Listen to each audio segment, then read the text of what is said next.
आज हम नया टॉपिक लेकर आए हैं इलेक्ट्रिक फील्ड लाइंस, जिसमें हमने वीडियो नंबर 2 के लिए मैंने इसको लिखा है। आगे आगे जो टाइटल है उसको चेंज कर देंगे। अभी तक मैं जो तुम्हारे क्लास के अकॉर्डिंग चल रहा हूँ, धीरे धीरे फिर वो पिछले वाली वीडियो भी हम डालने की कोशिश करेंगे। तो आज इलेक्ट्रिक फील्ड लाइंस है, ये बड़ा इंपॉर्टेंट टॉपिक है। मैग्नेटिक फील्ड लाइंस भी आगे जाकर हमने इसको पढ़ना है। मैग्नेटिक फील्ड लाइंस में अब इलेक्ट्रिक में पढ़ेंगे, कुछ एक दो अंतर भी है, कुछ सिमिलरिटी भी है, वो दोनों चीज़ें हम चर्चा करेंगे बाद में भी। तो सबसे पहले जो इलेक्ट्रिक फील्ड लाइंस है, ये फैराडे ने इसको बताया था। इसको हम EFL भी शॉर्ट कट फॉर्म में बोलेंगे, इलेक्ट्रिक फील्ड लाइंस। आप इसको लाइंस ऑफ फोर्स भी कह सकते हैं कई कई किताबों में। अच्छा, यहाँ पर अगर कोई पॉजिटिव चार्ज है तो उस पर इलेक्ट्रिक फील्ड लाइन जो होगी वो बाहर की तरफ निकलेगी। यानी कि स्टार्ट कहाँ से हो रही है? चार्ज पर, और एंड कहाँ पर हो रही है? इनफाइनाइट पर। ये इनफाइनाइट तक ही जाएगी। इसमें क्या है? उल्टा है। स्टार्ट कहाँ से हुई है? इनफाइनाइट से, और एंड कहाँ होगा? चार्ज पर। तो उस पर नेगेटिव चार्ज होगा, उस चार्ज पर। देखो ये आ रही है इनफाइनाइट से और ये टुवर्ड्स चार्ज। इसमें क्या हो रही है? बाहर की तरफ। तो सबसे पहले इलेक्ट्रिक फील्ड लाइंस क्या होती है? इलेक्ट्रिक फील्ड लाइंस जो होती है वो इमेजिनरी लाइंस होती है, जो स्ट्रेट भी हो सकती है और कर्व्ड भी हो सकती है। In a region of space time along which a free positive charge would move free if allowed to do so. अगर इलेक्ट्रिक फील्ड लाइंस वो इमेजिनरी लाइंस होती है ऐसे रीजन के अंदर जहां पर कोई पॉजिटिव चार्ज है वो मूव करे, अगर उसको मूव करने को अलाउ किया जाए। और आपको ये चीजें कम समझ में आई होगी, तो और देखो अभी ध्यान से। मान लो मैंने ये पॉजिटिव ले लिया, ये नेगेटिव ले लिया। तो इसका पहला पॉइंट है they originate from positive charge and terminate at negative charge. अगर दो चार्ज लिए हमने, पॉजिटिव और नेगेटिव, तो स्टार्ट कहाँ से हुआ? पॉजिटिव पर, और एंड कहाँ पर? नेगेटिव पर। स्टार्ट पॉजिटिव पर, एंड नेगेटिव। ये देखो ऐसे, ये देखो ऐसे। तो पहला पॉइंट समझ में आ गया। They start from positive charge and terminate at negative charge. They do not form close loop. ये कोई क्लोज लूप नहीं बनाएगी, जबकि मैग्नेटिक फील्ड लाइंस बनाएगी। आगे जाकर हम पढ़ेंगे इसको। क्लोज लूप का मतलब होता है कि अगर पॉजिटिव से स्टार्ट और नेगेटिव पर जाए, फिर नेगेटिव से पॉजिटिव पर वापस आ जाए, तो ये क्लोज लूप होगा। यानी कि जहां से स्टार्ट किया वहीं पर आ जाए तो क्लोज लूप होगा। लेकिन यहाँ पर ऐसा नहीं है, क्योंकि नेगेटिव चार्ज पर ये खत्म हो जाता है। तो इसलिए ये पॉइंट ध्यान रखना कि yes guys, start positive and negative, वापस घूमकर नहीं आएगी। तो ये अगला देखिए, they do not terminate in space. यानी कि ये यहाँ तक ये नहीं है कि ये स्पेस में खत्म हो जाएगा। ये लाइन ये जा रही है ऐसे, ये ऐसे जा रही है, नहीं, ये चलती जाएगी इनफाइनाइट टाइम तक। अच्छा, अब जरा ध्यान से देखोगे तुम, यहाँ पर फील्ड लाइंस जो मैंने बनाई है वो यहाँ पर थोड़ी सी गहरी गहरी लाइनें बनाई है। आप जरा देखोगे ध्यान से, तो यहाँ पर मैंने क्राउडेड दिखाई दे रहा है, क्राउडेड दिखाई दे रहा है लाइन इनका। और जो जो अपन दूर जाते जाएंगे तो ये क्राउड कम होता जा रहा है। तो इसका मतलब ये हुआ, जितनी फील्ड लाइंस यहाँ पर ज्यादा होगी उतना ही इन पर चार्ज ज्यादा होगा। जैसे मैं आपको बता देता हूँ, मान लो एक प्लस क्यू चार्ज ले लिया, एक प्लस क्यू ले लिया। मान लो इसमें से लाइन निकली 1 2 3 और ये 4। अगर 2 क्यू लूंगा तो इसमें से लाइनें क्या निकलेगी? 3, ये 4 6 और ये 8, यानी कि डबल। यानी कि चार्ज जितनी ज्यादा चार्ज ज्यादा हो उतनी ही फील्ड लाइन ज्यादा निकलेगी। ये ध्यान करना भैया। इसने यही बोला, the number of field lines from a charge is directly proportional to magnitude of charge. कहने का मतलब जितना ज्यादा चार्ज होगा उतनी ही फील्ड लाइंस उसमें से ज्यादा निकलेगी। अगर चार्ज कम होगा तो फील्ड लाइंस कम निकल के आएगी। क्लियर? एक न्यूमेरिकल हो जाए छोटा सा। कभी ये क्वेश्चन जो है वो CBSE के एग्जाम में भी आया है और एक बार IIT के एग्जाम में भी आया है। तो जरा देखिए क्वेश्चन क्या है। ये मैं यहां से मिटा रहा हूं, बड़ा अच्छा क्वेश्चन है, तो देखोगे तो अच्छा लगेगा आपको। मान लो आपके पास दो चार्ज दिए गए हैं। एक चार्ज दिया है Q1, ब्लैक बोर्ड पर ध्यान रहे सभी का, बच्चों का, और मन मार के नहीं पढ़ना इसको। और इसमें कह दिया इसने लाइन है 1 2 3 ये 4।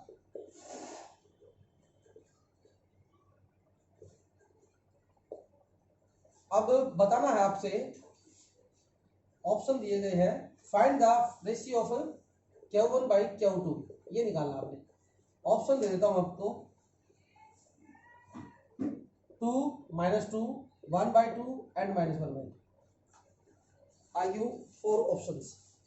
तो बच्चों ध्यान से देखो कि ब्लैक बोर्ड पर सभी का ध्यान रहे। मजेदार बात है, आपको मैंने एक बात समझाई थी, the number of field lines जो रहेगा वो डायरेक्टली प्रोपोर्शनल टू रहेगा magnitude of charge. The number of field lines directly proportional to. अब देखो यार, तुम देखो इधर से, इस Q1 को देखो ध्यान से, इसमें से कितनी लाइन निकल रही है? 1 2 3 4, अरे ये भी तो निकल रही है 5 6 7 8। तो Q1 पर लाइन निकल रही है डायरेक्टली टू 8 लाइंस। अच्छा Q2 पर देखो जरा, कितनी मिल रही है लाइन? 1 2 3 4। तो Q2 डायरेक्टली टू क्या हो गया? 4। अब आपने निकालना Q1 बाई Q2। अच्छा क्या +4 हो गया -4? अरे इस पर जा रही है इसकी तरफ, तो इसका मतलब Q2 पर मस्ट भी क्या होगा? Negative charge. अरे बोलो यार। और Q1 पर क्या हुआ? Positive charge. क्यों भाई? क्योंकि ये इससे बाहर निकल रही है और ये इसकी तरफ जा रही है। ठीक है, अरे यही तो बोले था, पॉजिटिव चार्ज से बाहर निकल रही है, ये बाहर निकल रही है, इससे दूर जा रही है, इससे भी दूर जा रही है, इससे भी, इससे भी, इससे भी। और Q1 पर क्या हुआ? इसकी तरफ जा रही है, देखो इसकी तरफ जा रही है, तो इसका मतलब Q2 पर चार्ज क्या हुआ? माइनस। अब आपने Q1 बाई Q2 निकालना है, तो Q1 की वैल्यू कितनी होगी भैया? 8, और Q2 की वैल्यू कितनी होगी? -4। 4 एकम 4, 4 दूनी 8, यानी कि -2। और ऑप्शन है आपका बी। तो मेरे को लगता है आपको समझ में आ गया वो पॉइंट, तो ज्यादा मुश्किल नहीं था न्यूमेरिकल में। अच्छा, इसके बाद अगला 5वां पॉइंट हम चर्चा करते हैं, फिर इसके बाद और समझाएंगे। तो प्लीज बच्चों ये बात ध्यान रखना, parallel straight equi spaced field lines represent uniform electric field. यानी कि देखो, अगर ये पैरेलल लाइन है और ये गैप मान लो बराबर है, अगर आपको डायग्राम में कम ज्यादा दिखाई दे रही तो मान लो ये गैप बराबर, मान लो ये गैप है, ये डी है, ये भी डी है, और ये भी डी है। तो आपको बताता हूं, यहां पर इलेक्ट्रिक फील्ड लाइंस क्या रहेगी? बराबर रहेगी। इलेक्ट्रिक फील्ड क्या रहेगा? यहां पर बराबर रहेगा। तो याद रखना, जब भी इक्वल पैरेलल स्ट्रेट लाइन बन जाए तो क्या हो जाएगा? यूनिफॉर्म इलेक्ट्रिक फील्ड होगा। अब ये देखो, इस पर बताओ, यहाँ गैप ए और सी में बराबर है, ये मेरे को चौड़ा दिखाई दे रहा है ज्यादा, देखो, और ये कम दिखाई दे रहा है, ये कम दिखाई दे रहा है। तो इसका मतलब यहाँ पर और यहाँ पर इलेक्ट्रिक फील्ड लाइंस क्या होगी? बराबर, जो कि पिछला कंसेप्ट है। और लेकिन यहाँ पर गैप ज्यादा है, तो इलेक्ट्रिक फील्ड लाइंस क्या हो जाएगी? यहाँ पर इनके बराबर नहीं। इसका मतलब यहाँ पर ये इन तीनों पॉइंटों के बीच में इलेक्ट्रिक फील्ड यूनिफॉर्म नहीं है। ए और सी पर है लेकिन बी पर नहीं है। ठीक है, यहाँ पर वीक मिलेगा। अगर ज्यादा चौड़ाई, ज्यादा गैप होगा, यानी कि ज्यादा दूर होगा, तो इलेक्ट्रिक फील्ड यहाँ पर क्या होती जाएगी? जो दूर जाते जाओगे कमजोर होता जाएगा, वीक होता जाएगा। क्राउडेड ज्यादा होगा तो इलेक्ट्रिक फील्ड ज्यादा हो जाएगा। यानी कि ऐसे यू बना दिया तो इलेक्ट्रिक फील्ड ज्यादा, और यू बना दिया तो इलेक्ट्रिक फील्ड कम इसकी तुलना में। ठीक है, क्राउडेड का मतलब ये होता है। यहाँ पर इसका मतलब ये क्राउड नहीं है ज्यादा, ये क्राउड ज्यादा है। क्लियर? तो ये पॉइंट आपको ध्यान रखना है। हाँ बच्चों, आगे देखो, एक इंपॉर्टेंट पॉइंट है, बड़ा इंपॉर्टेंट पॉइंट है, इसको ध्यान रखो। द इलेक्ट्रिक फील्ड लाइंस जो रहेगी हमारी, वो सिमेट्रिकल रहेगी अबाउट द चार्ज और about the line joining two charges. इसका मतलब क्या हुआ कि जैसे देखो, इसका मतलब समझो, सिमेट्रिक होनी जरूरी है। मान लो ये प्लस क्यू चार्ज रख दिया, अगर एक इलेक्ट्रिक फील्ड लाइन से यूं निकल रही है तो सिमेट्री ये कहती है कि इसको बिल्कुल अपोजिट ऐसे। अब ऐसे निकल रही है तो ये ऐसे, अगर एक लाइन और यूं निकल रही है तो इसका मतलब ये सिमेट्री है, और यहां से निकल रही है तो ये सिमेट्री। ये ऐसे नहीं हो सकता, ये अनसिमेट्रिकल फिगर दिखाई दे रहा है, ये ऐसा नहीं दिखाई देगा। तो इसका मतलब जैसी लाइन वैसी निकल के आ रही है तो इसका बिल्कुल अपोजिट ऐसा निकल के आएगा। तो ये तो रहेगा अबाउट द चार्ज, सिमेट्री। अब about the line joining two charges रहेगा, तो इस पर एक क्वेश्चन भी दिया गया, टू चार्जेस अगर दे दिया जाए तो उनके अनुसार भी वो सिमेट्री होनी जरूरी है। तो कैसे? एक क्वेश्चन दिया गया है, बड़ा प्यारा क्वेश्चन है, कि एक बार इतना मतलब ये मुश्किल क्वेश्चन लग रहा है हमें बंदे को, कि बहुत मुश्किल लग गया था कि Q1 और Q2 दो चार्ज दे रखे हैं। अब बताओ इनमें से Q1 का मैग्नीट्यूड बड़ा है Q2, और ऐसे दो लाइनें बना दी, बस ये ऐसे दो लाइन बना दी। अब बंदा करे क्या इसमें, इस क्वेश्चन में करे क्या? तो आपको मैंने अभी एक चीज बताई थी कि अबाउट द टू चार्जेस भी ये रहेगा। तो जैसे ये इतने एंगल से निकल के आया है तो वैसा ही ये निकाल लीजिए, ऐसे ऐसे ऐसी लाइन बना लीजिए। यानी कि मैं इसको दिखा देता हूँ डॉटेड से, ये और ऐसा ही ये दिखा दो ऐसे, ना?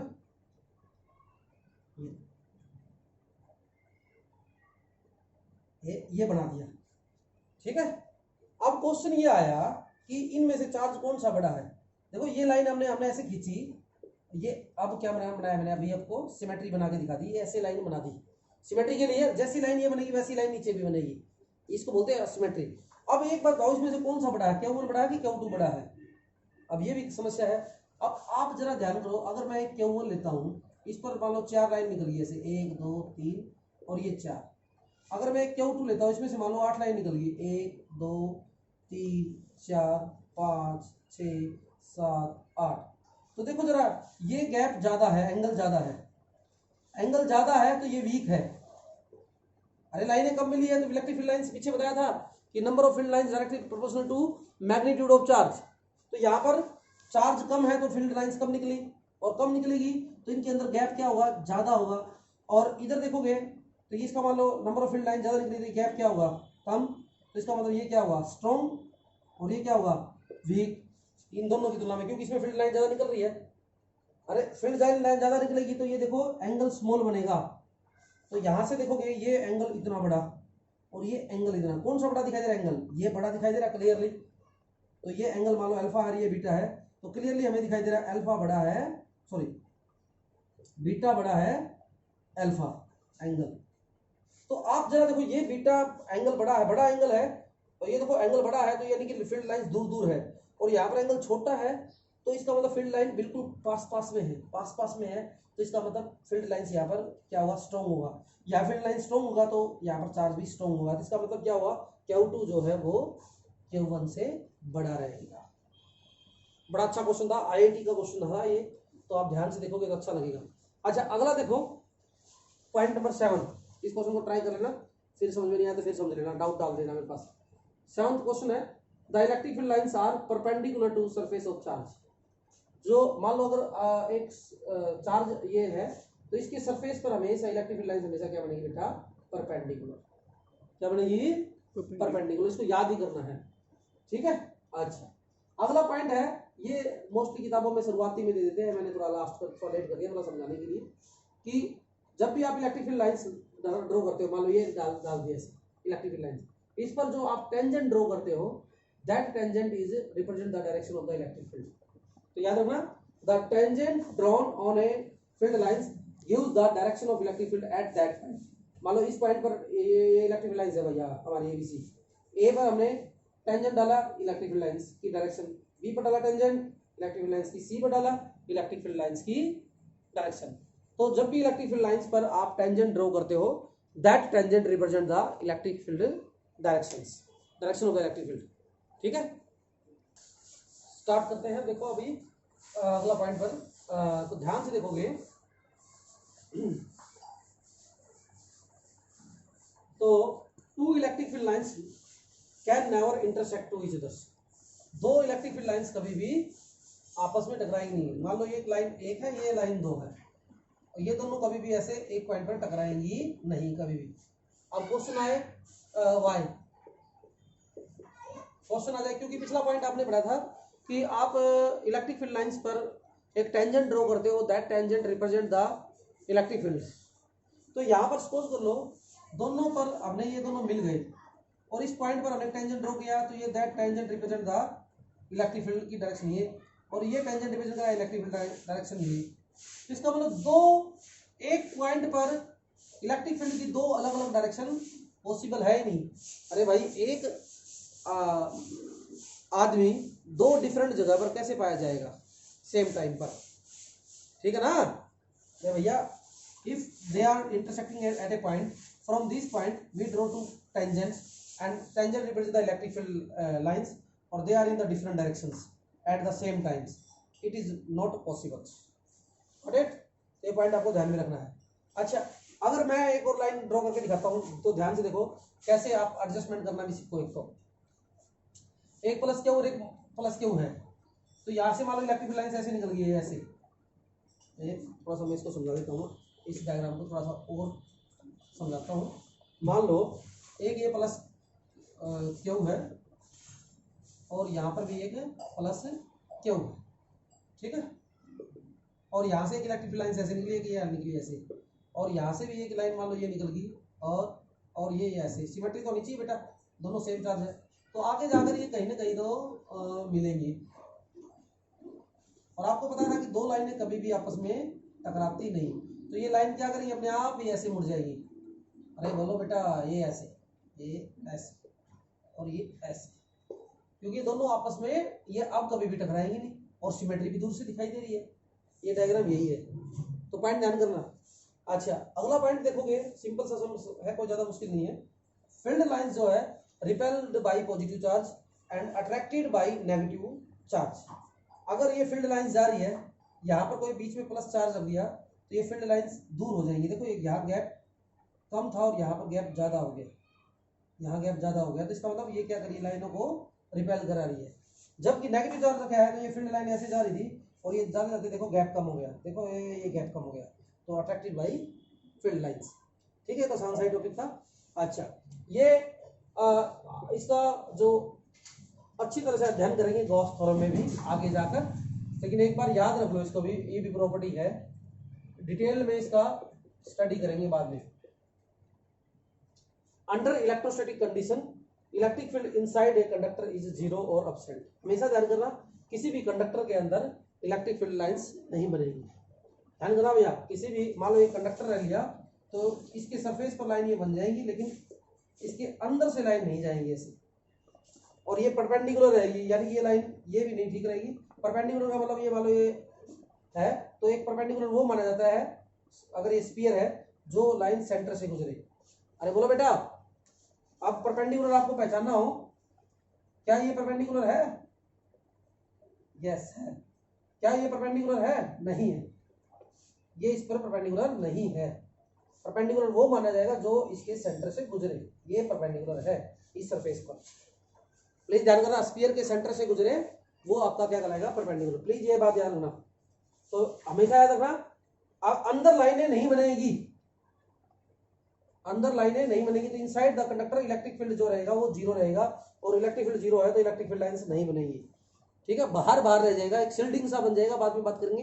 फैराडेज केज होता है ये अंदर इलेक्ट्रिक फील्ड क्या रहेगी? जीरो रहेगी। और ये गॉस थ्योरम में इसका विशेष तौर से अध्ययन करने वाले हैं, कैसे जीरो रहेगा इलेक्ट्रिक फील्ड इनसाइड। अच्छा, आगे देखो, electric field lines all are always perpendicular to a surface of conductor. मान लो ये कंडक्टर है, ये ए बी, और इस पर इलेक्ट्रिक फील्ड लाइन बनानी हो तो हमेशा एक काम कर लीजिए, उस पर आप एक परपेंडिकुलर ड्रॉ कर लीजिए, तो ये that perpendicular represent the electric field lines. तो बच्चों, ये आपने टॉपिक करना है आज इलेक्ट्रिक फील्ड लाइंस पर। अगला टॉपिक हम इलेक्ट्रिक डाइपोल पर पढ़ने वाले हैं, तब तक ऑल द बेस्ट।